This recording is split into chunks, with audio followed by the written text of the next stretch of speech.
ओडिशार जनसाधारण एवं ओडिशा विधानसभा विधायक मान धन्यवाद देवी जे से एभली एक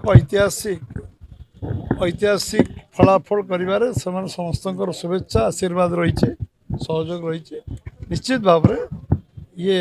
ओडिशार सेवा करने ओडिशार राज्यसभा प्रतिनिधित्व करने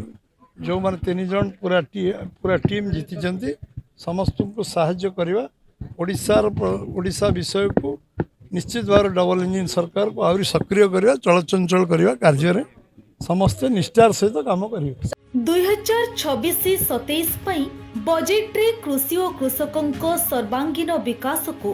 सर्वाधिक प्राथमिकता देइछंती लोकंको मुख्यमंत्री श्री मोहन चरण माझी।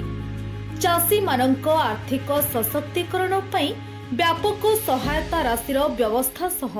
कृषि क्षेत्र में आधुनिक ज्ञानकौशल और यांत्रिकीकरण को प्रोत्साहन देबा पई अनेक गुरुत्वपूर्ण पदक्षेप ग्रहण करिसेंती। समृद्ध कृषक योजना पई 6088 कोटी, पीएम किसान योजना रे 20,230 कोटी,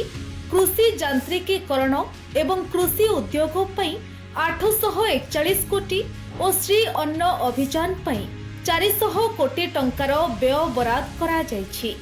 एही बजेट अधीन रे पुष्टि शस्यर चाष और व्यवहार को वृद्धि करने सहित